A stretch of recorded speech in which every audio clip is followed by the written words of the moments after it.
إنما يخشى الله من عباده العلماء. السلام علیکم ورحمۃ اللہ وبرکاتہ۔ امید ہے کہ آپ بخیر ہوں گے۔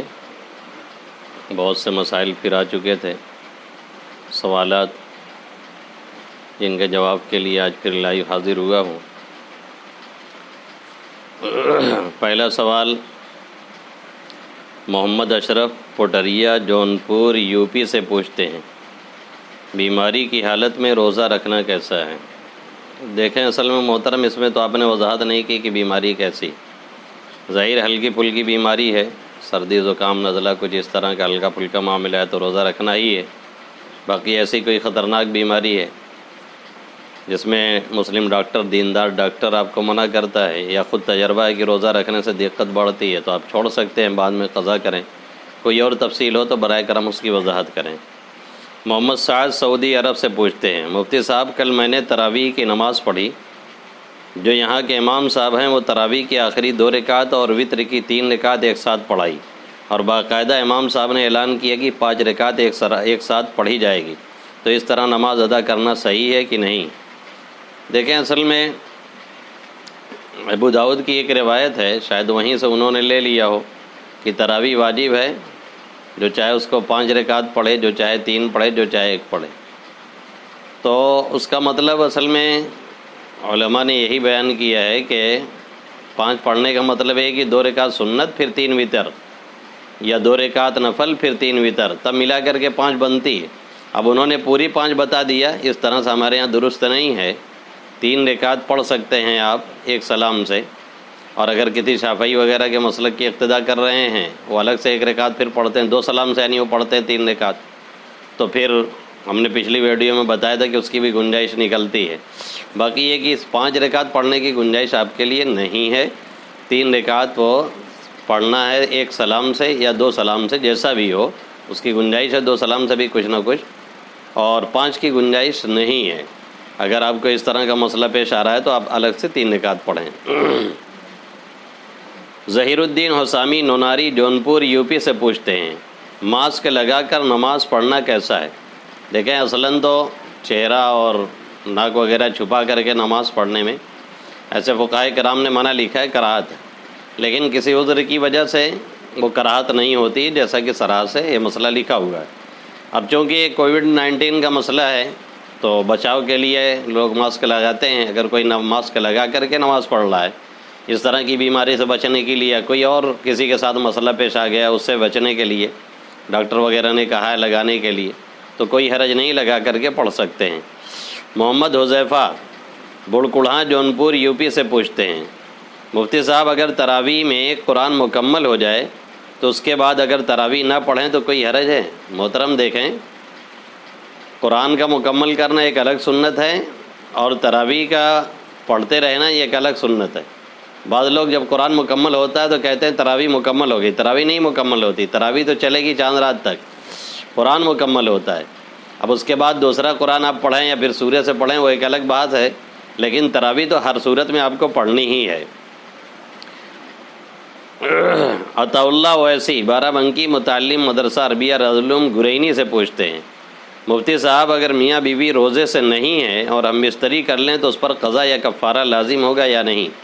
جب روزے سے نہیں ہے پہلے ہی سے، تو اب روزہ کیوں نہیں رکھا ہے وہ جانا، ان کا کام جانے، تو ظاہر اس پر نہ قضا ہے اور نہ کفارہ ہے، پہلے ہی سے ان کے اوپر ایک کوئی قضا ہے یا روزہ کیوں نہیں رکھا ہے تو وہ مسئلہ الگ ہے۔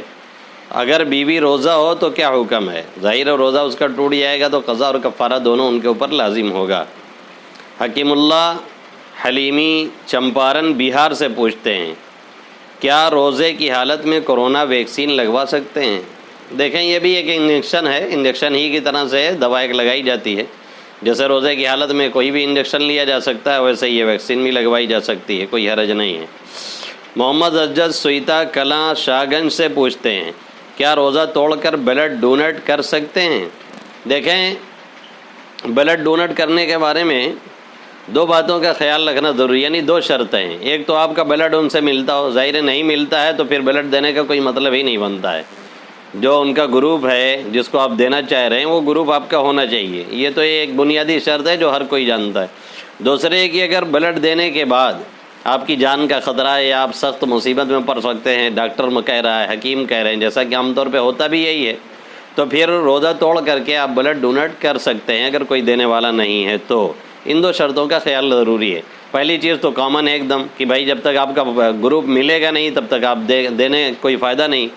دوسرے یہ کہ توڑنے کا روزہ بلڈ دینے کے بعد روزہ آپ کا خطرے میں پڑ سکتا ہے، جان آپ کی بن پڑ سکتی ہے۔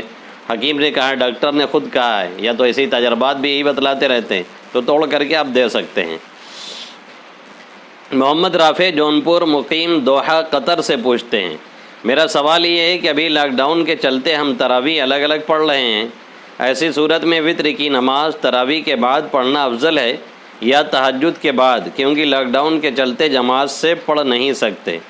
اب دیکھیں یہ کہاں کا مسئلہ ہے، ہم لوگ تو جماعت سے پڑھ رہے ہیں، کچھ نہ کچھ جماعت ہر جگہ ہوتی ہے، آپ کہیں اور الگ پڑھ رہے ہیں تو بھی 2-4 لوگوں کو لے کر کے جماعت کر ہی سکتے ہیں اور کرنا چاہیے، اور اگر بالکل تنہا پڑھ رہے ہیں تو پھر اب جماعت سے وتر پڑھنے کی کوئی بات ہی نہیں ہے، اس لیے آپ تہجد کے بعد پڑھیں تو زیادہ بہتر ہوگا، اگر آپ کو اطمینان ہے کہ ہم تہجد میں پڑھ لیں گے، اور اگر خطرہ یہ ہے کہ تہجد میں نہیں ملے گی تو پھر اسی وقت پڑھ لیں۔ محمد شہزاد بستی یو پی انڈیا سے پوچھتے ہیں، مجھے معلوم یہ کرنا ہے تراویح میں ختم قرآن کا درست اور صحیح طریقہ کیا ہے، یعنی سورہ ناس پر ختم کریں یا الف لام میم میں اولئک هم المفلحون تک پڑھنا چاہیے؟ اگر هم المفلحون تک پڑھیں گے تو اس کا کیا طریقہ ہوگا؟ ایک ہی رکعت میں سورہ ناس اور الف لام میم پڑھیں یا ایک رکعت میں سورہ ناس دوسری میں الف لام میم؟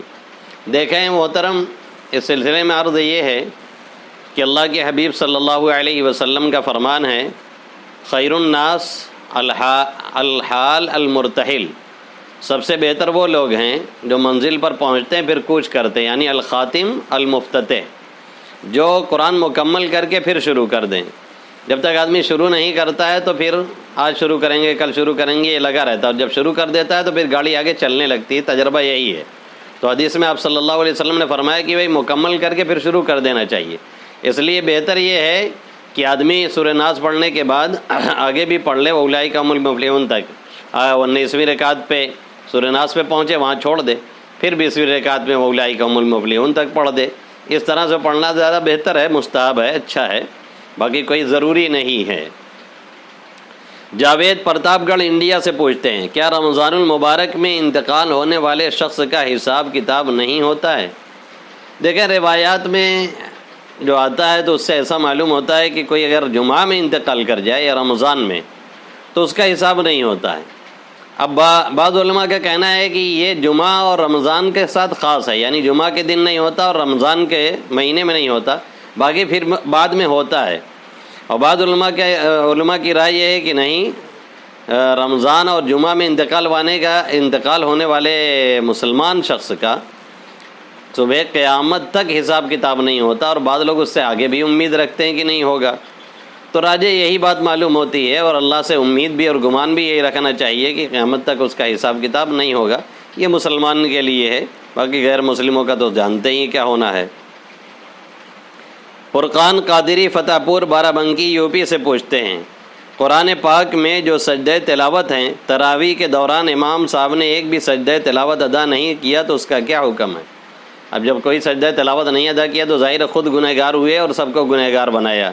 اب اس کا حکم یہی ہے کہ استغفار کریں اور توبہ کریں، دوسرا کوئی اب علاج نہیں ہے ان کے لیے۔ عبد الرحمن بھادو اعظم گڑھ یو پی انڈیا سے پوچھتے ہیں، مفتی صاحب کیا رمضان المبارک میں لوڈو کھیل سکتے ہیں؟ لوڈو کا کھیلنا درست ہے یا نہیں؟ دیکھیں لوڈو تو عام حالات میں کھیلنا کراہت سے خالی نہیں، اور اگر اس میں باقاعدہ ہار جیت ہے تو قمار اور جوا ہے، سراسر حرام اور ناجائز ہے، اور رمضان میں روزہ رکھ کر کے کھیلنا یا اس کی راتوں میں کھیلنا ظاہر ہے یہ رمضان کے تقدس کو پامال کرنے والی بات ہے۔ روزہ صرف بھوکے پیاسے رہنے کا نام نہیں ہے، آپ صلی اللہ علیہ وسلم نے فرمایا کہ من لم یدع قول الزور والعمل به فلیس للہ حاجہ فی ان یدع طعامہ وشرابہ، جو روزہ رکھ کر کے جھوٹ بولنا، غلط کام کرنا، لا یعنی چیزوں سے پرہیز کرنا نہ چھوڑے تو اللہ کو اس کی کوئی ضرورت نہیں ہے کہ وہ کھانا پینا چھوڑ دے، یعنی اللہ صرف کھانا پینا چھوڑوانا نہیں چاہتا، ہماری جان نہیں ہلکان کروانا چاہتا ہے، روحانیت پیدا کروانا چاہتا ہے، اللہ سے تعلق مضبوط ہو، ظاہر ان سب تعلق مضبوط کرنے کے لیے، روحانیت پیدا کرنے کے لیے ہمیں یعنی خرافات، ان چیزوں سے بچنا بہت ضروری ہے۔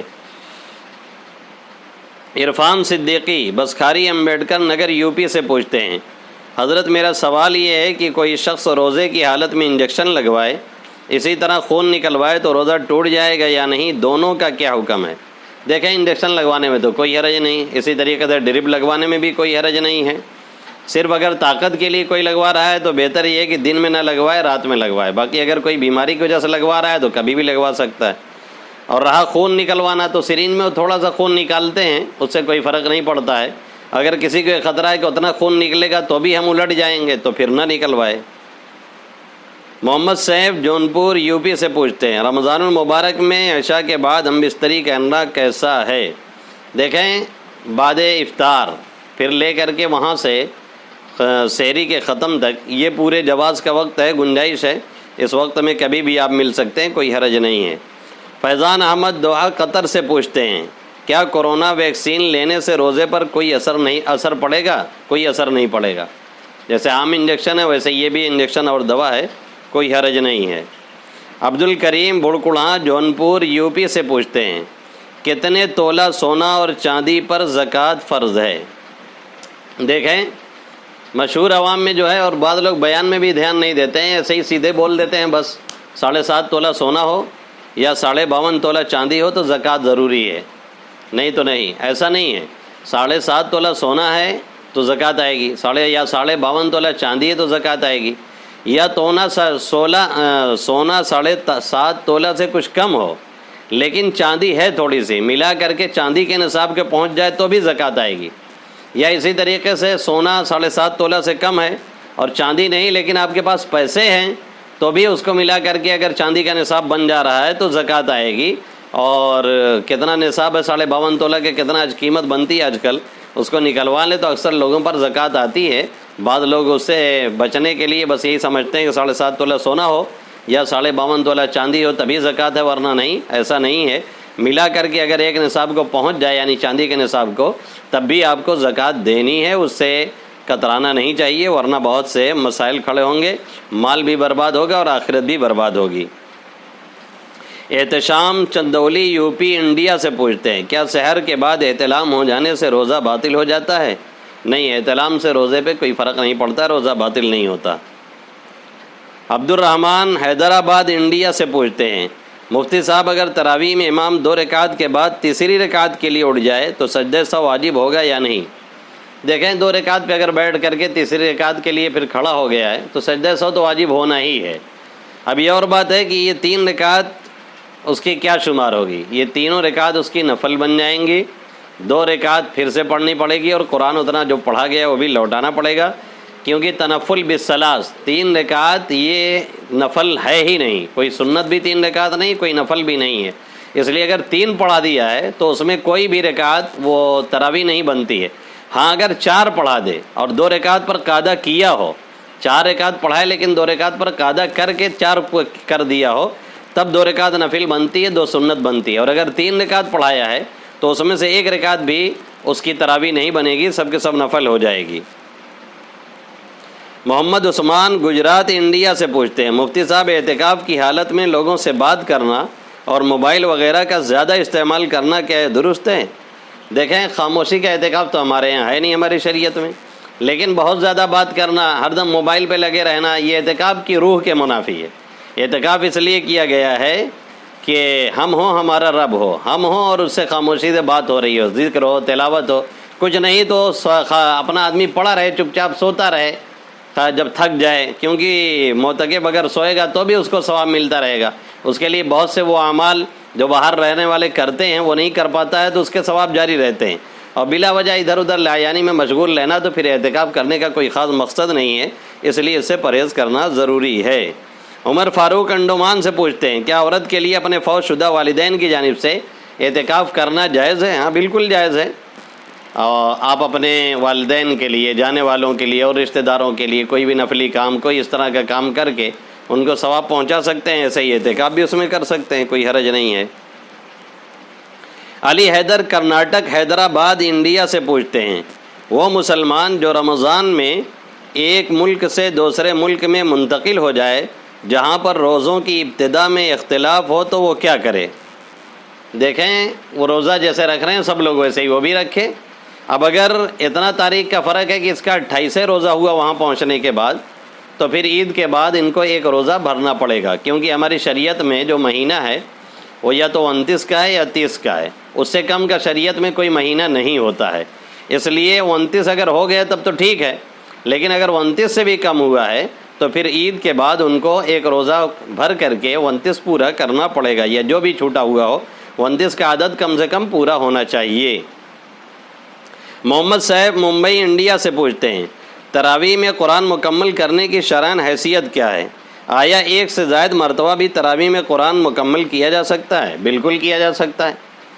رمضان اور قرآن دونوں کو خاص مناسبت ہے۔ شہر رمضان الذی انزل فیہ القرآن، آقا مدنی صلی اللہ علیہ وسلم اس ماہ میں جبرائیل امین کے ساتھ دور کیا کرتے تھے، اس لیے ایک قرآن مکمل کرنا تو سنت ہے ہی ہے تراویح میں، اور اگر موقع ہو تو جتنا زیادہ سے زیادہ پڑھ سکے مکمل کر سکے، 2 3 جتنا سننے والے ہیں آرام سے جتنا پڑھ سکے زیادہ سے زیادہ پڑھے، اس میں ثواب ہی ملے گا۔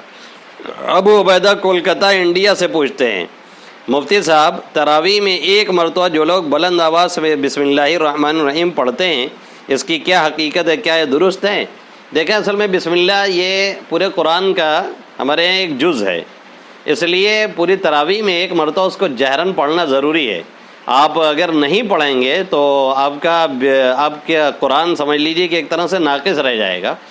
قرآن مکمل کرنے کے لیے اس کو ایک مرتبہ جہراً پڑھنا ضروری ہے، ورنہ ایک آیت آپ کی چھوٹی رہ جائے گی، اس لیے اس کو ایک مرتبہ زور سے پڑھا جاتا ہے اور پڑھنا ضروری ہے فقط۔ السلام علیکم ورحمۃ اللہ وبرکاتہ۔